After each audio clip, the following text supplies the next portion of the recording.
त आज चाहिँ मेरो अहिले चाहिँ म अनि hello guys welcome back to my video भनौँ न होइन। अनि अहिले चाहिँ हामीहरू मकै भाँच्नु गएको थिएँ अनि मकै सकै भाँचेर आइसक्यो होइन। त्यतिखेर भिडियो रेकर्डिङ गर्ने भने त्यो एकदम मकै भाँचेर पुरा चिलाएको थियो कि त्यही कारण रेकर्डिङ गर्न अनि घाम पनि लागेको थियो। अहिले चाहिँ दिन राम्रो हुँदैछ, हावाहरू आउँदैछ, त्यही कारण म चाहिँ अहिले भिडियो बनाइदिएको नि त हल्का। अहिलेको मौसम हेर्नु सक्नुहुन्छ, पुरा बादल बादल बादल, अब पानी आउँछ जस्तो छ, हेर्नु सक्नुहुन्छ हजुरहरू।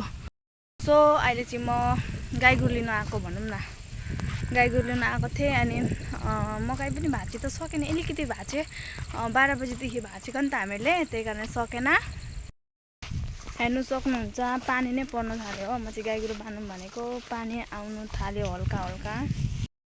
त आज चाहिँ मेरो यतिकै मैले भिडियो बनाएको होइन, मकै भाँच्नु गएको थिएँ दिनभरिमा अनि त्यही थियो आजको चाहिँ। अनि अहिले चाहिँ गाई गोरु बाँध्नु आएको। सो पानी पछि खेत गाउँमा बसेपछि त काम त गर्नै पर्यो होइन। अनि सो यति नै थियो आजको चाहिँ।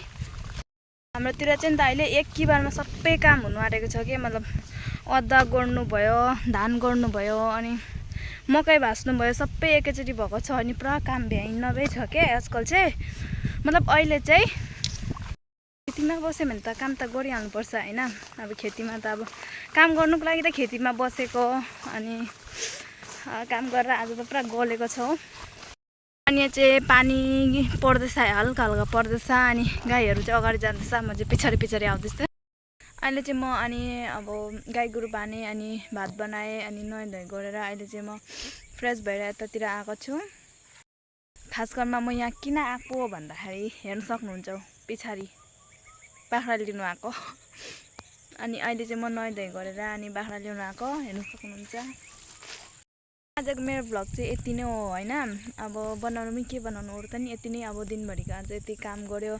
सो गाई गोरु बाख्रा बाँधेँ, भात सब्जी बनाएँ, त रात पनि पर्नु आँट्यो। सो पानी पनि पर्नु अघि त परेको थियो हल्का हल्का, मैले भनेको थिएँ तपाईँलाई। अनि अहिले चाहिँ फेरि पर्नु आँट्दैछ, अनि रात पनि पऱ्यो क्या हल्का यहाँ चाहिँ।